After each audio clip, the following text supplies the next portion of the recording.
Hey guys, it's Eric with the Miller Park Minute, where we're throwing strikes and getting likes, hitting dingers and getting listeners. This is your only Brewers Daily podcast. We come at you every morning, 5:30 a.m. Central Standard is our upload time. We're on Spotify, Apple, YouTube, Google, Amazon, Pocket Cast, Radio Public, Apple Podcasts. We're also on Twitch streaming. We have a live show once a week. We're going to get back with the live show this week. So we're on all platforms. And SeatGeek is our sponsor. Use the code Miller Park Minute, and you get $20 off your first order with SeatGeek. So feel free to use that code. Save that money, guys. We definitely could use it to save money with how expensive these games have gotten nowadays. SeatGeek is also now partnered, the official resale partner of MLB. So you can use it right in I think it goes right into the ticket app, right? The what do you call that? The game day? I don't even know. I can't look at my phone because it's on right there. But anyways, yeah. So you can also go over and support us over at patreon.com/Miller Park Minute. That is a monetary donation. If you'd like to make one, feel free to go visit that website. We want to take a special minute out of the program today to offer up prayers to the Butcher. Butcher is going through some stuff right now medically. I can't divulge too much information, but I just want to take a special minute to shout him out and let him know that here at the Miller Park Minute, we are thinking of him and he is in our prayers. So, Butcher, hopefully all goes well, buddy. We're pulling for you. We are on your team. That being said, let's move right along into today's episode and talk about today's game. Let's let the air out of the balloon on this one, guys. Let's talk it out. Let's work it out. Yes, this was an embarrassing loss. This was a crushing defeat. But at the end of the day, at 162, it's one game. Remember that. It's one game. This doesn't mean the Brewers are bad. We're still first place. We are still rocking and rolling. But this is important right now. This is important. We need to just flush the system with this one and move on. I would go for a good, bad, and downright ugly, but quite frankly, there's more downright ugly than there are good or bad. I mean, it was all bad and downright ugly. So let's just talk about it a little bit. Let's air it out, and then we're going to get into some of the, in my opinion, worst losses in Milwaukee Brewers franchise history. I've got a couple that are of similar run differentials. So let's talk about it first. First of all, Flaherty was just lights out today.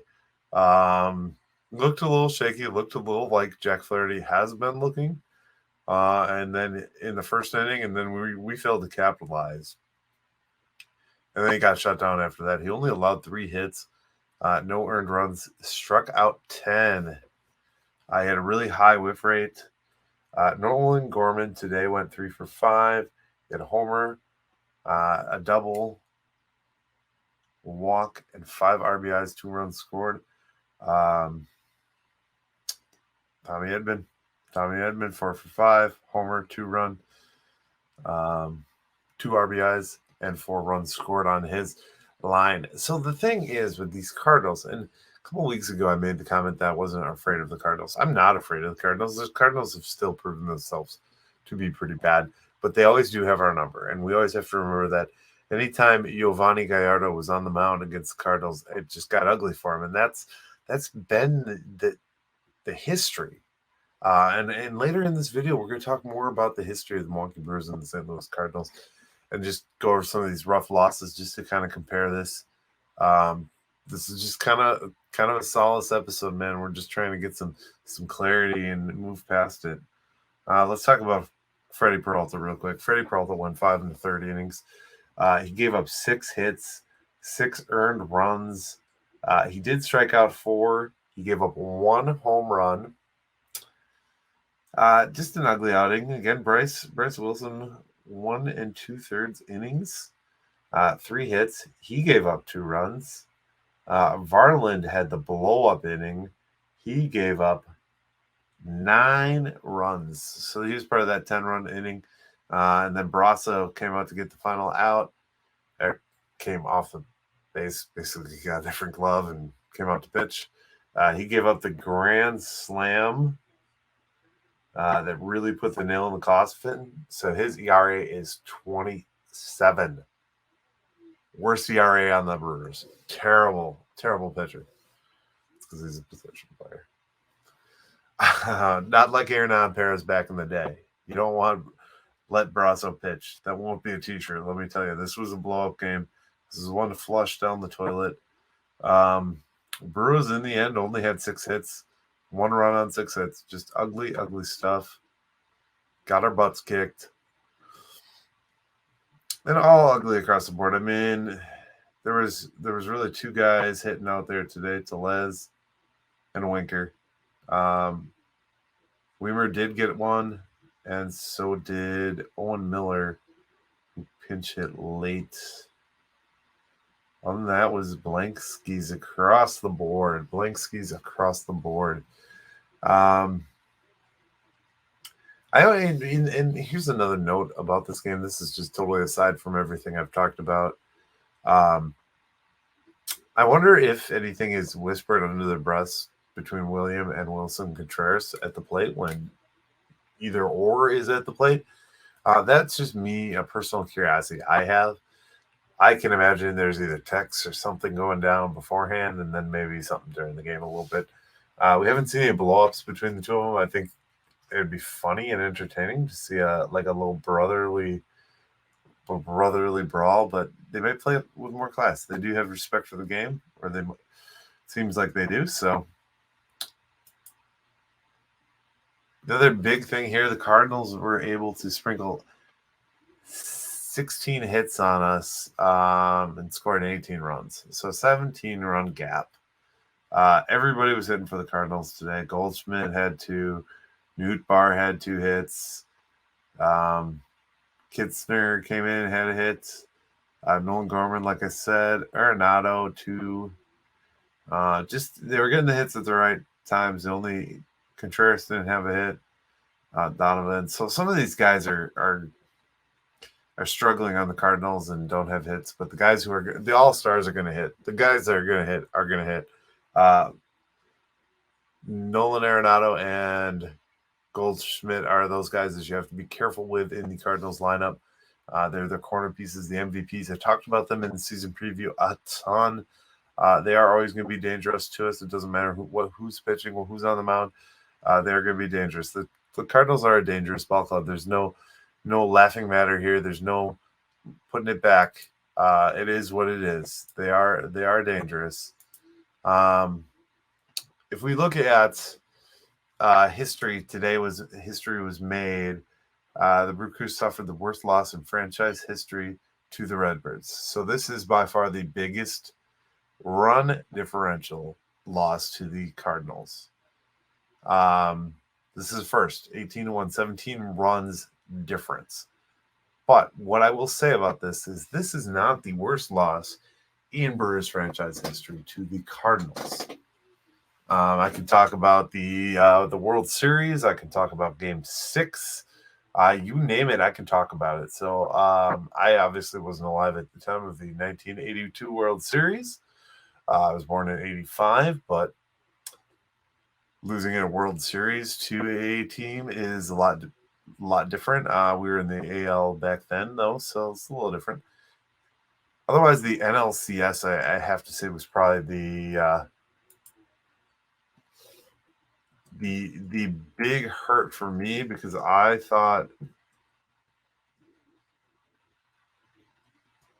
that was just it was hard to stomach.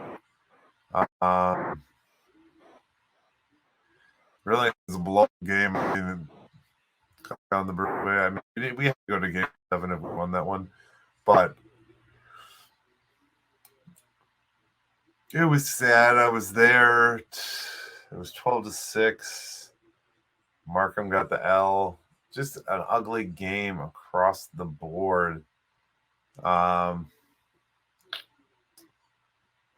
just a blow up. David Freese, man. David Freese had our number the whole time. The whole freaking time. I don't know. I just feel like I've seen way worse losses than mid-season game against the Cardinals. So that's my take on it. I mean, I'm not gonna fret over a loss in May. That really, as long as nobody got hurt and nobody overextended themselves, this isn't the most devastating loss that we've ever played against the Cardinals. So let's not play it that way. Let's not say that. This is a game in May. Yes, it's the latter half of May, unfortunately. But I don't want to talk about a game that we lose 41 games into the season as like the nail in the coffin because we played great baseball. The Cardinals have not played great baseball. They're making up time right now. If they're making up one game on us, great. Let's go to take the next two. Like we're the dog in the fight here. We still have to stay up top. Everyone's reaching for our spot. We're not reaching for them. We're not reaching to be the Cardinals and fight out for the bottom. That's not what we're trying to do. You know what I'm saying? Like it's about the fact that this is one game in the grand scheme of 162. Devastating loss, albeit, but it's one game in 162. 1 in 162. Now, we did make a bevy of moves today, so let's talk about that real quick before we go into kind of the worst losses in Brewers franchise history. So we signed Darren Ruff, who actually made an appearance in today's game, got an at bat. Didn't do anything, obviously, but 1 year contract.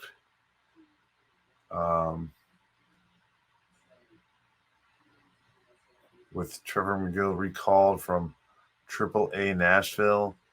We sent down Colin Ray to Nashville.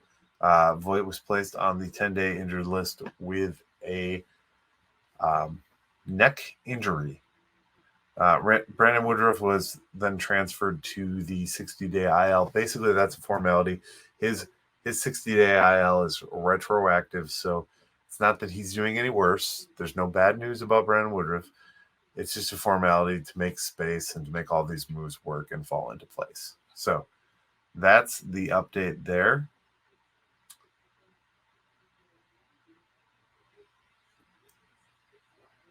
Matt Bush is still late May. Brandon Woodruff still late June at the earliest. Luis Urias is still saying May 30th. That really hasn't been updated at all. Garrett Mitchell's totally out for the season. Aaron Ashby out for the season. Justin Wilson is saying July. Jason Alexander maybe late to early, late May to early June. And again, those haven't had too many updates. We haven't seen a whole lot from them, so I'm sure they're just working through the process at this point. So that being said, let's move into this. I want to talk about this topic because, of course, when you lose one of the most devastating losses in a long time, we want to talk about more devastating losses because we like to hang in the negative. No, I found it interesting just so everyone gets a little frame of reference on how many times this has happened, when this has happened, what teams, and just where we're at. So if you look at the two biggest run differential losses that we've had here, so 18 to 1 is a 17 run differential. Again, this is the worst run differential loss to the St. Louis Cardinals that we've ever had. But this isn't the only time that we've lost by 17 runs. It happened back in 1998 against the Cincinnati Reds. That was 17-0. And then again in 96 against the New York Yankees, 2-19. After that, we go to 3 losses of 16 runs. Miami Marlins in 2019. Yes, 2019, one of our good years. Nothing to 16. 5-21 versus Los Angeles Dodgers in 2018. We all remember how 2018 ended, right? Okay, just referencing that. These are notes. These are important things because one big loss does not make a season. I mean, where did we go in 2018? Where did we go in 2019? These are important things, and these are the things I wanted to highlight. There's only a couple of these here that are really, I mean, there's a lot of games on this list. Don't get me wrong. That's baseball. It's baseball. I mean, you lose by a touchdown or two. It happens. We've put those big wins on other people too in the past. So I can think of one against the Cubs that came back and just smoked them. But then the other one was 1985, 3-19. If you look at 2008, which was the wild card year, we had a oh Jesus, where'd it go? 2008, we had one against the Cubs where we were lost by 14 runs. So I mean, they're scattered in there. And they're in the good years and the bad years. So you can't take that as a sign of the times. I mean, unfortunately, this. You have bad days. Mama said there's going to be days like this, and this is one of those days. Prior to this 17-run blowout against the Cardinals, we were 13 runs behind them 2 other times, both in which were in 2003. So quite a few years back, but we have not been blown out by this many runs. So this is history today. This marks a new point in history. But again, a game number 41 loss to the St. Louis Cardinals in spanking fashion is not the end of the world. People are getting a little ridiculous all over the interwebs. I love seeing it.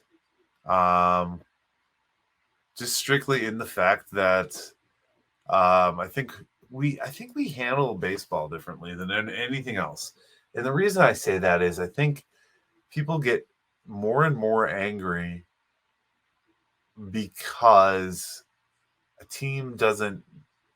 I mean, maybe it's just because it's a longer season. Like people get so angry, and I'm like, I just can't get so angry. Okay, so we flush this one, we move on to the next. That's what they're doing right now. Those guys are getting it out. They're talking it out. You know, they're moving on to the next. Things happen. Games are bad. You move on. You flush them. You hope to move on to the next one. So, I just think there was a lot of freak out and a lot of unnecessary reaction today, and everything I've seen around social media.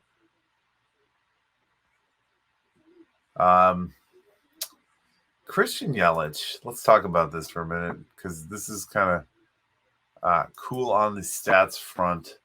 And I'm going to go directly to the Milwaukee Brewers so I don't get these stats wrong. They shared this. And of course, I want to talk about Christian Yelich and how he's performed in the month of May so far. Since May 1st, 348 batting average, 1.030 OPS, 4 home runs, 12 RBIs, and 4 stolen bases. Christian Yelich, bite my tongue, is playing very well. He's hot. Today he started the game with the leadoff walk, which could have turned into something. We just failed to capitalize on that. It happens. Again, Mama said there's going to be days like this. Funny to say that the day after Mother's Day, right? Shout out to the moms out there. I didn't shout them out last night when I recorded, but shout out to the moms, my beautiful wife, my mom, and everybody else's mom out there. We love you, moms. But it's pain. It's just it's a painful day, and you gotta kind of search for the good and the good moments. On a day like today. That being said, there's gonna just be those people. So you guys got to rise above that and like remember, like they're still good, and that's why this podcast exists. Because one of the things that I don't like is that, I mean, you're gonna turn on Locked On. I'm gonna guarantee it. Nothing against Chuck. I like Chuck's show. I listen to Chuck's show every day, just about every day. But you're gonna turn on Chuck, and he's gonna talk about how he smashed a bobblehead, how he got pissed off, and other sports guys will talk about how pissed off they are. Well, one game out of 41 that we've played so far have we lost by 17 runs. We've got 121 more games to go. Oh, that was good math. I mathed that in my head real fast. So 121 more games. 2 more against the Cardinals in the next 2 days, and we got Corbin Burns and Wade Miley on the hill. Come on. Let's go. Can't be mad about that. I don't know. I don't see these as bad as people are making this. Maybe this is how patient I am.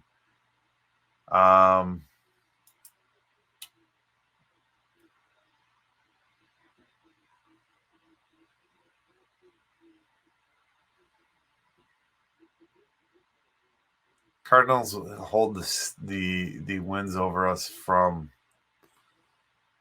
We know that. This is all stuff we know. Cardinals hold a winning record over us. This is formatted very weird. I don't know what page this is. This is I clicked on a weird page. But yes, I mean, like, historically they've had our numbers. So of course on a day where they have our number really hard, people are gonna be like, well, this is the worst loss ever. Well, no, it isn't, because we lost in a very important games. We lost a World Series to the Cardinals. Nothing will ever hold over losing the World Series to the Cardinals. The same World Series that we celebrate that we got to. So let's just realize that for a moment. And then the NLCS. That's the second worst loss to the Cardinals. This could be like 3 or 4, but I'm sure there's other opportunities that like maybe cost. I can't think of them off the top of my head, but like I think they cost us the wild card maybe a couple times, or got us, like it was towards the end of the season, and like that loss pushed us back a day. I know we did win. We did clinch against the Cardinals in St. Louis. I do remember that from 18. Help me out in the year. Somebody write that in the comments. I'm not looking that up tonight. I already did plenty of research for this episode. But what I am going to say is, guys, there is 121 more days of baseball, 121 more games, 2 more opportunities against the Cardinals this week with aces on the mound. It ain't over till it's over, guys. We got a long way. If you're bailing now, if you are bailing on the Milwaukee Brewers at this juncture of the season after an 18-1 loss, 17-run loss to the Cardinals, after we have been number 1 defensively this whole time, get out of here. Just leave. You ain't a fan. And I don't know. I hate these people on the internet. They get me so worked up because this is just crap. This is shit. Don't be this fan. Don't be this person. Why are you even in a fan group if all you want to comment about is how bad this team is, or the bad, see, I told you they were bad. Those people, I hate those people. I hate that mentality. When someone's glad to celebrate when there was a loss, or there was, a person got blown up. They used Eric Lauer the other night.